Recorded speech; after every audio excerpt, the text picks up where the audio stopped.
அன்பிற்கினிய தமிழ் மக்களுக்கு வணக்கம். நான் உங்கள் எஸ் தட்சிணாமூர்த்தி. இன்றைக்கி என்ன பார்க்க போகிறோம்னா, +2 மேத்தமேட்டிக்ஸில் சாப்டர் வைஸாக ஃபார்முலாஸை நம்ம டிஸ்கஸ் பண்ண போகிறோம். ஃபார்முலாஸ் அப்படிங்கிறது எல்லாம் புக்லேயே பூரா வந்திருக்குது.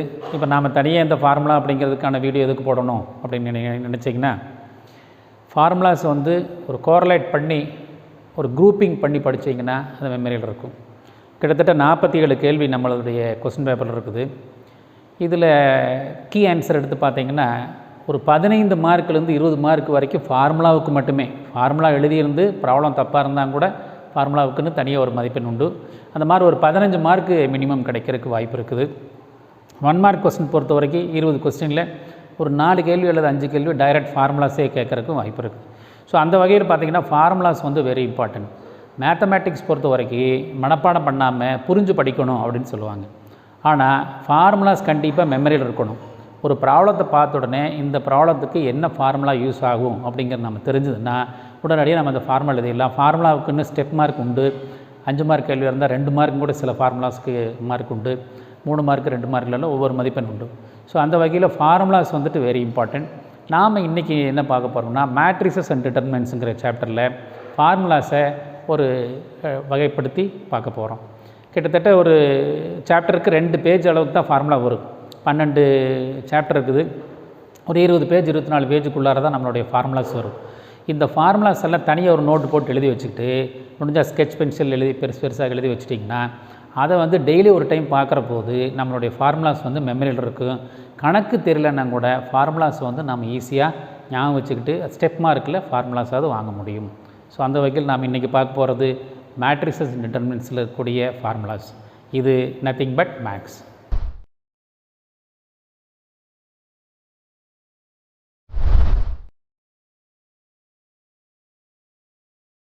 ஃபஸ்ட்டில் அட்ஜாயிண்ட்டுக்கும் இன்வர்ஸுக்கும் ஒரு ரிலேஷன். அடிஷன், சப்ட்ராக்ஷன், மல்டிப்ளிகேஷன் இருக்குது. டிவிஷன் கிடையாது. ஸோ அதுக்கு பதிலாக தான் இன்வர்ஸுங்கிறது நாம் ஒன்று கொண்டு வர்றோம். அதை எப்படி கொண்டு வர்றோம் அப்படிங்கிறது பாரு. Adjoint A = AIJ transpose. AIJங்கிறது கோஃபேக்டர் மேட்ரிக்ஸ். மைனர் எடுத்துகிட்டு மைனரில் முன்னாடி இந்த சிம்பிள் சேர்த்துனீங்கன்னா மைனஸ் ப்ளஸ் அப்படின்னு வர்றதை அதுக்கு பேர் தான் கோஃபேக்டர் மேட்ரிக்ஸ். ஸோ சிம்பிளாக formula -1/i+j MIJ whole transpose. A × adjoint A, adjoint A × A = determinant A × IN. INங்கிறது ஐடென்டி மேட்ரிக்ஸ். ஏங்கிற மேட்ரிக்ஸையும் அட்ஜாயிண்ட் ஏங்கிற மேட்ரிக்ஸையும் மல்டிபிள் பண்ணிங்கன்னா டிட்டர்மினன்ட் A கிடைக்கும். டிட்டர்மினன்ட் ஏவும் ஒரு ஐடென்டி மேட்ரிக்ஸும் கிடைக்கும். ஸோ இது ஒரு இம்பார்ட்டண்ட்டான ரிசல்ட். இந்த டிட்டர்மினன்ட் A ≠ 0 இருந்ததுன்னா இது எல்லாத்தையும் டிவைட் பண்ணுங்கள். இங்கே ஒரு டிட்டர்மினன்ட் A, இங்கே ஒரு டிட்டர்மினன்ட் A, இது கேன்சல் ஆகிரும். பார்த்திங்கன்னா இப்படி வரும். இப்போது இதிலிருந்து புதுசாக ஒரு ஃபார்முலா க்ரியேட் பண்ணுறோம். A multiply by some number = identity matrix. ஒரு மேட்ரிக்ஸையும் அதனுடைய இன்வர்ஸையும் மல்டிபிள் பண்ணால் தான் I கிடைக்கும். அப்போ புதுசாக ஒரு ஃபார்முலா க்ரியேட் பண்ணுறேன். A inverse = A inverse A = I.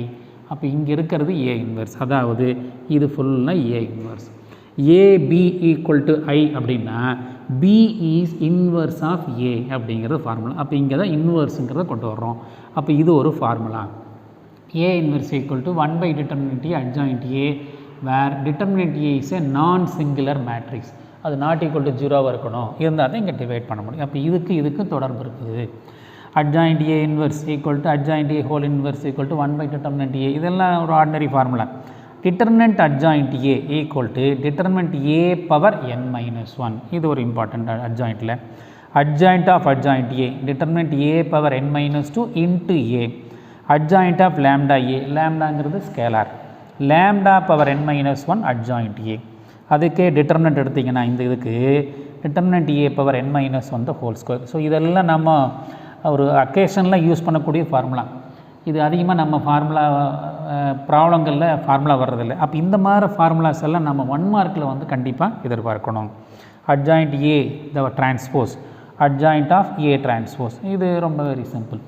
ரிவர்சல்லாம் adjoint of ஏபிங்கிறது அட்ஜாயிண்ட் A அட்ஜாயிண்ட் பின்னு வர்றதில்லை, அப்படியே ரிவர்ஸ் ஆகிருக்குது. அட்ஜாயிண்ட் B அட்ஜாயிண்ட் E இதெல்லாம் அட்ஜாயிண்டில் இருக்கக்கூடிய ஃபார்முலாஸ். இதனுடைய ரெலவெண்ட் ஃபார்முலாஸ் எல்லாம் இங்கே இருக்கும். டிட்டர்மினன்ட் A இன்வர்ஸ் டிட்டர்மினன்ட்ங்கிறது டினாமினேட்டர் கொண்டு வந்தீங்கன்னா 1/determinant A. A டிரான்ஸ்போஸ் இன்வர்ஸும் ஏ இன்வர்ஸ் டிரான்ஸ்போஸும் ஈக்குவல். இது ஒரு ஃபார்முலா.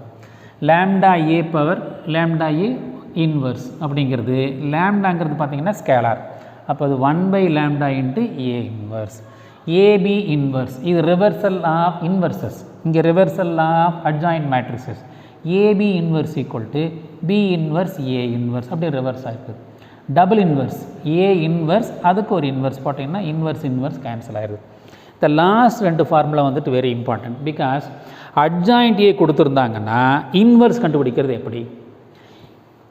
அட்ஜாயிண்ட் ஏ கொடுத்துருந்தாங்கன்னா ஏங்கிற மேட்ரிக்ஸை கண்டுபிடிக்கிறது ரிவர்ஸ் ப்ராசஸ் மாதிரி. இங்கெல்லாம் ஏங்கிற மேட்ரிக்ஸ் கொடுத்துருப்பாங்க, அட்ஜாயிண்ட் ஏ கண்டுபிடிப்போம். ஏங்கிற மேட்ரிக்ஸ் இருந்ததுன்னா இன்வர்ஸ் வந்து யூனிக். பட் இங்கே பார்த்தீங்கன்னா அட்ஜாயிண்ட் ஏ கொடுத்துக்கிற போது ஏ இன்வர்ஸ் வந்து யூனிக் இல்லை, 2 கிடைக்குது, ப்ளஸ் ஆர் மைனஸ் கிடைக்குது. ப்ளஸ் சிம்பிள் எல்லாத்துக்கும் ப்ளஸ் சிம்பிள் போட்டிங்கனாலும் ஒரு ஆன்சர் கிடைக்கும், எல்லாத்துக்கும் மைனஸ் சிம்பிள் போட்டாலும் கிடைக்கும். ஸோ இந்த 2 ஃபார்முலாவில் நோட் பண்ண வேண்டிய விஷயம் plus or minus. 1/√ determinant adjoint A, அப்புறம் அட்ஜாயிண்ட் ஏ, இது ஏ இன்வர்ஸுக்கு. ஏ மேட்ரிக்ஸ் கேட்டாங்கன்னா அதே மாதிரி 1 ப்ளஸ் ஆர் மைனஸ் இருக்கும், 1 டிட்டர்மினன்ட் வரும். இங்கே adjoint of adjoint A. So இது ஒரு கம்பேரிட்டிவ். அட்ஜாயிண்ட்டுக்கு இன்வர்ஸுக்கு இவ்வளோ ஃபார்முலாஸ் இருக்குது. இந்த ஃபார்முலாஸ் தெரிஞ்சிருந்தால் நம்மளுக்கு ஈஸியாக ப்ராப்ளங்கள் ஒர்க் அவுட் பண்ணுறதுக்கு யூஸ்ஃபுல்லாக இருக்குது. கொஞ்சம் கூடி 1 மார்க்குக்கு மற்றதுக்கெல்லாம் கூட யூஸாக இருக்கும். அடுத்து நம்ம பார்க்கக்கூடியது சால்விங் ஈக்குவேஷன்ஸ். அதில் நிறைய மெத்தட்ஸ் இருக்குது. அதுக்கான ஃபார்முலா என்ன? Matrix inversion method, Cramer's rule, Gaussian elimination method. இந்த 3க்கு ஒரே ஒரு சொல்யூஷன் தான் இருக்குது, அதாவது யூனிக் சொல்யூஷன். அப்போ இது 3 ப்ராப்ளத்தை பொறுத்த வரைக்கும் நோ சொல்யூஷன் கிடையாது, இன்ஃபைனைட்லி மெனி சொல்யூஷன் கிடையாது. நம்மளுக்கு கிராமர்ஸ் ரூலில் வருது, பின்னாடி அதை டிஸ்கஸ் பண்ணுவாங்க. Matrix inversion method AX equal to பிங்கிற ஃபார்மில் எழுதுனீங்கன்னா X equal to A inverse into B, இவ்வளோ தான் இதனுடைய ஃபார்முலா. அப்போ இன்வெர்ஸ் தெரிஞ்சதுன்னா சால்வ் பண்ண முடியும். Cramer's rule x equal to delta 1/டெல்டா, y ஈக்குவல் டு டெல்டா 2/டெல்டா, z ஈக்குவல் டு டெல்டா 3/டெல்டா, where delta not equal to 0. Delta வந்து ஒரு நான் சிங்குலர் மேட்ரிக்ஸாக இருந்தால் மட்டும்தான் கிராமர்ஸ் ரூலில் அப்ளை பண்ண முடியும். காசியன் எலிமினேஷன் மெத்தட், இந்த ரோ எக்கலான் ஃபார்ம் அப்படிங்கிற ரேங்க் மெத்தடு கொண்டு வந்து ஃபஸ்ட் எலிமெண்ட் 1, செகண்ட் ரோவில் 0, அப்புறம் 0 0 இந்த ஃபார்முக்கு கொண்டு வந்துட்டு பேக் சப்ஸ்டியூஷன் மெத்தடில் நீங்கள் சால்வ் பண்ணுறது z கிடைக்கும், y கிடைக்கும், அப்புறம் x கிடைக்கும். அது மாதிரி பேக் சப்ஸ்டியூஷன் மெத்தட், இதுக்கு போகிறதுக்கு பேர் காசியன் எலிமினேஷன் மெத்தட் அப்படிங்கிறது. Rank method Rouche Capelli theorem அப்படிங்கிறத யூஸ் பண்ணுற rank method. Non homogeneous equations, அது என்ன non homogeneous equations? X Y Z right hand சைட்ஸில் நம்பர் இருந்ததுன்னா நான் ஹோமோஜீனியஸ் ஈக்குவேஷன்ஸ், அதே ரைட் ஹேண்ட் சைடில் 0 இருந்ததுன்னா homogeneous equations. Non homogeneous equations பொறுத்த வரைக்கும் 3 சொல்யூஷன் இருக்குது. Unique solution, infinitely many solution, no solution. அந்த ஆகுமெண்டட் மேட்ரிக்ஸ் ஏ மேட்ரிக்ஸையும் பி மேட்ரிக்ஸையும் கம்பைன் பண்ணி நம்ம ரேங்க் கண்டுபிடிப்போம். Rank of AB equal to rank of A equal to n number of unknowns. இந்த 3 ஈக்குவலாக இருந்ததுன்னா it has unique solution, only one solution. Rank of AB rank of A equal, ஆனால் number of அந்த ரோஸோட குறைவாக இருக்குது. Number of நம்மளுடைய unknown variables எவ்வளோ இருக்குதோ அதை விட கம்மியாக இருந்ததுன்னா அதுக்கு பேர் இன்ஃபைனைட்லி மெனி சொல்யூஷன்.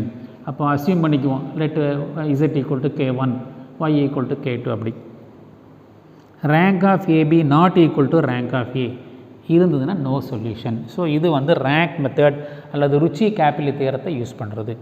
இதே ப்ராப்ளத்தை ஹோமோஜீனியஸ் ஃபங்க்ஷனாக இருந்தால் என்ன ஆகும்? ஹோமோஜீனியஸ் ஃபங்க்ஷனாக இருந்தால் A0 மேட்ரிக்ஸ், ஓ மேட்ரிக்ஸ்ன்னு சொல்லுவோம், A பார் ஓ கொடுத்துருப்பாங்க. இது அப்படியே வந்ததுன்னா அதுக்கு பேர் ட்ரிவியல் சொல்யூஷன். ஒரு ஈக்குவேஷனை பார்த்த உடனே நம்மளுக்கு கண்ணுக்கு தெரிஞ்சதுன்னா அதுக்கு பேர் trivial solution. x equal to 0, y equal to 0, z equal to 0, because right சைடில் 0 தான் இருக்குது ஹோமோஜீனியஸ் ஃபங்க்ஷனாக இருக்கும். ஸோ அதனால் அதுக்கு பேர் trivial solution. Rank of AO equal to rank of A less than என்ன இருந்ததுன்னா non trivial solution also. Trivial solution எல்லா ஹோமோஜீனியஸ் ஈக்குவேஷன்ஸும் கிடைக்கும், நான் ட்ரிவியல் சொல்யூஷனும் கூட கிடைக்கும். அப்போ இதை பொறுத்த வரைக்கும் ஹோமோஜீனியஸ் பொறுத்த வரைக்கும் நோ சொல்யூஷனுங்கிற கேட்டகரி வராது. அப்போ இந்த நான் ஹோமோஜீனியஸுக்கும் ஹோமோஜீனியஸ்க்கு இருக்கிற டிஃப்ரென்ஸ் யூனிக்கு இன்ஃபைனைட்லி மெனின்னு சொல்லுவோம், ட்ரிவியல் நான் ட்ரிவியல் ஆல்சோ அப்படிங்கிறது. அடுத்து ஃபார்முலாஸில் orthogonal matrix. A transpose A equal to I அப்படின்னு எழுத முடிஞ்சதுன்னா இந்த மேட்ரிக்ஸ் வந்துட்டு A inverse A transpose, because நம்மளுக்கு ஆல்ரெடி தெரியும் A inverse equal to I. அப்போ இன்வர்ஸ் இருக்க வேண்டிய இடத்துல ஏ டிரான்ஸ்போஸ் வந்ததுன்னா அது வந்து orthogonal matrix. If and only if conditions மாதிரி.